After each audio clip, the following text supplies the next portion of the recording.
In 2006, the European Union introduced the digital tachograph, aimed at replacing the old disc system throughout the European Union. This was extended to AETR contracting parties from June 2010. The objective, more precise controls by improved road safety and better protection of hauliers' rights.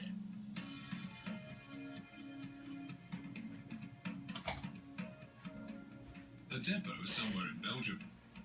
It's the usual morning rush.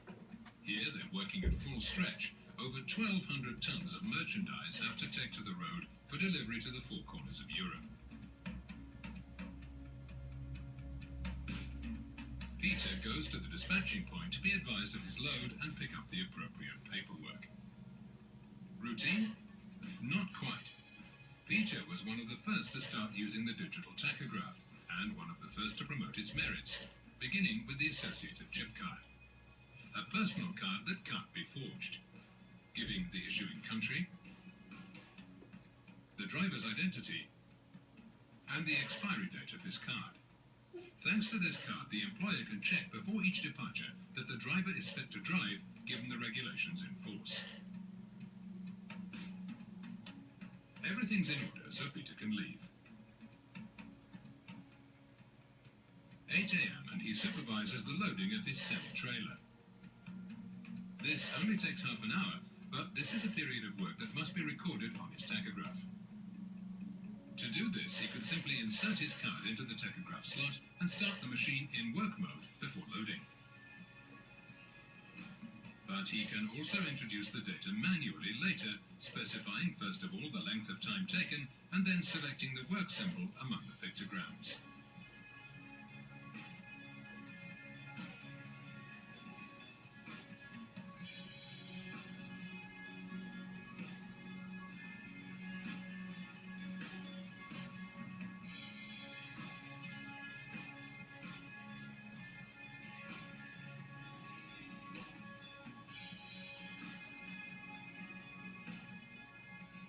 If he hasn't done any work before taking the wheel, the procedure is even simpler. All he has to do is record the country or region code of his departure location before starting his engine. It's 8:30 a.m. and Peter leaves the depot. As long as his engine's running, his card is held by the tachograph. This is to guarantee that all necessary data have been recorded. It's 600 kilometers to Peter's destination, where he will expect to pick up a second driver who will continue driving until they reach their destination in Baku. If all goes well, it should take about 8 hours. 12 noon. Peter has been on the road for over 3 hours. He'd like a break. Before leaving his cab, he sets his tachograph to brake mode, but it's forbidden to remove the identification card before the end of the journey. During the break, the tachograph automatically records that the driver is inactive. For information, the AETR rules stipulate the maximum number of driving hours per day, define the maximum length of each driving period,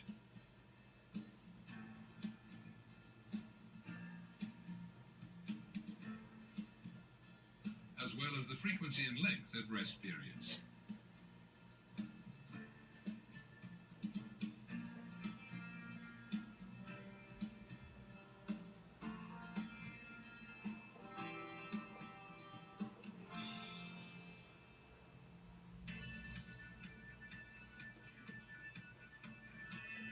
At 1 p.m.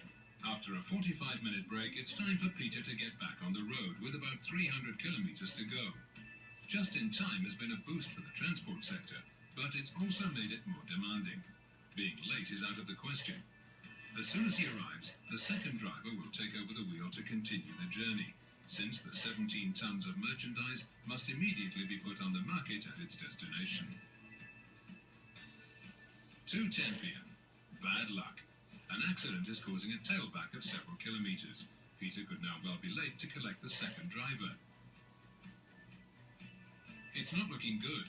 It's impossible to make up for lost time. Too bad about the delivery. They'll just have to wait. 5:15.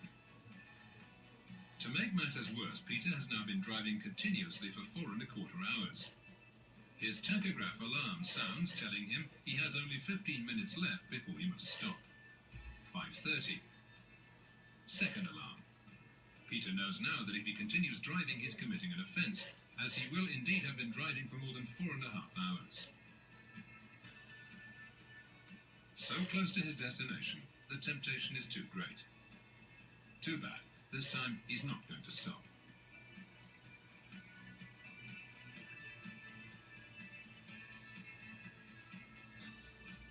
5:40 p.m. Luck is certainly not on his side today. A few kilometres further, a police patrol is checking vehicles. They're tough, and that's understandable. Accidents involving heavy lorries are usually serious, and they often occur because drivers break the rules on rest periods.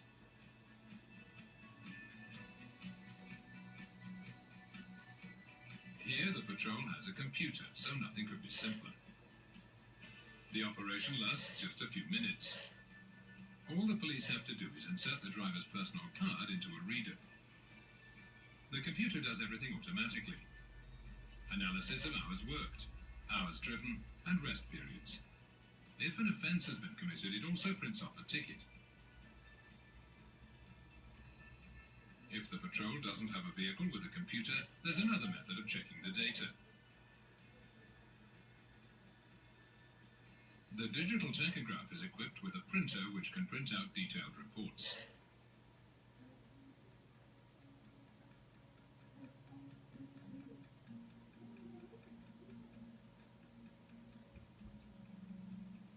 At the bottom of the report, a summary allows the policeman to quickly determine whether an offence has been committed. In Peter's case, this is not obvious because the total hours driven do not exceed the authorised limits. A detailed analysis of the report will nevertheless reveal the offence. Apart from the zones reserved for the date and time of printing, we find the identity of the driver, the number and expiry date of his card, the vehicle details, as well as the data about the tachograph itself, its manufacturer and its calibration. Then come the date of the control, periods for which no activity was registered, identification and mileage of the vehicle in which the driver began his day. Then, in order, details of the driver's activities in the morning, including activities manually entered into the tachograph. Then the afternoon activities. It's here that the police notice Peter's offence. 4.5 hours of uninterrupted driving, followed by a break we set off again. The final entries concern the kilometres covered in the described period, the time and place of departure, another piece of data introduced manually, and the length of time driven in crew, if appropriate. Any malfunction of the card or the machine. There's a zone usually at the bottom of the printout reserved for the signature of both parties and the location of the check. If the printer's not working, all this information can be displayed on the tachograph screen.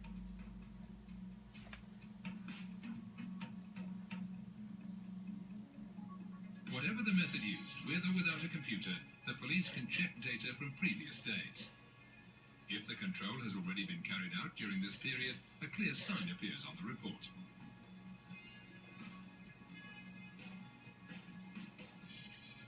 Although sanctions depend on the legislation in force in each country, the police are never allowed to confiscate the driver's identification card.